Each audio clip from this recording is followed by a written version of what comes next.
Hi, everyone. Welcome to Microbiology Week 7. I'm Brenda Gustin. You might see I have a different background today than I've had. I went downstairs in the rec room to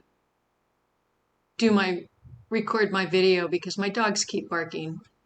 And sometimes you just have to find a new place and get away from all the noise. And honestly, it's just nice to have a new place once in a while. So just, kind of clears my mind.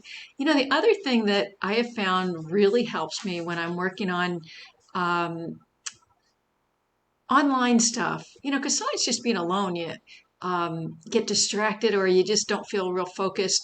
But you have to just get your mind into that spot. One of the things that really helps me is I go on Spotify and I find music for concentration. And there's all different playlists for music for concentration and studying. And honestly, it really helps me put me into a really good mindset. So maybe that would be helpful for you too. Um, Meanwhile, this week we're going to work on microbial nutrition and growth, part one. I've divided this into 2 weeks because there's a lot of information, so I made it into 2 weeks. Let's see. So thinking of the time scale here, I wanted to comment on exam number 1 because exam number 2 is next week already. So exam number 2 is in week 8, and exam number 1 went okay. I mean, it wasn't terrible. There were some people that definitely contacted me and said I would, I wanted to do better and all. And there's a couple things that you could do to help you improve on your taking of exams. And remember, I give you those lecture study guides, and I literally write the test from those lecture study guides. I look down all those objectives and the vocabulary, and I even look at the questions there, and I use that to inspire the questions I'm going to write for the test. So definitely use that as your guideline for studying. If you're trying to figure out, how do I do better next time?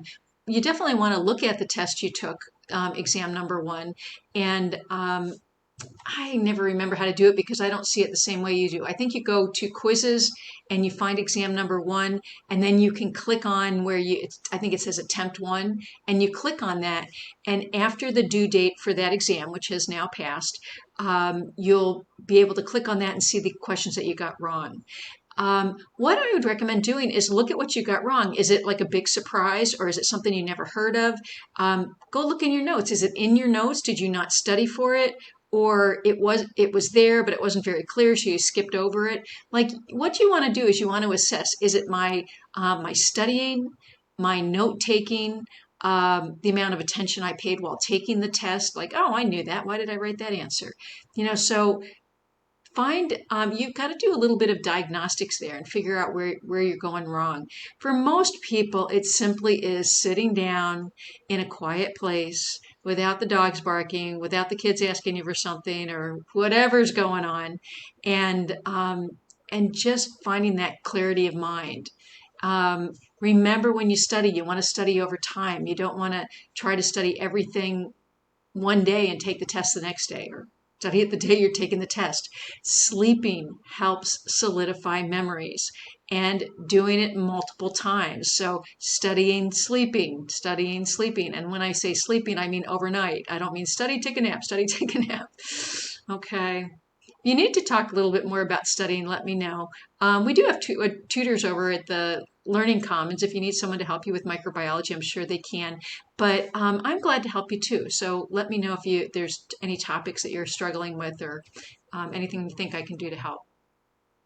So like I said, this week we're doing microbial nutrition. Next week is exam number 2. So we're going to be getting ready for that. We have the lecture study guide, and I have, just like I've been doing, I have a bunch of lecture videos. I put one here for osmosis. You may or may not find that you want to watch that. Some people have a real struggle with osmosis, and osmosis is important in nursing also. So it's one of those things that you got to get down.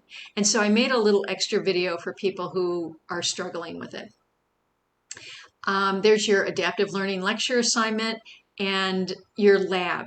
Now the lab this week has, there's an adaptive learning lab assignment.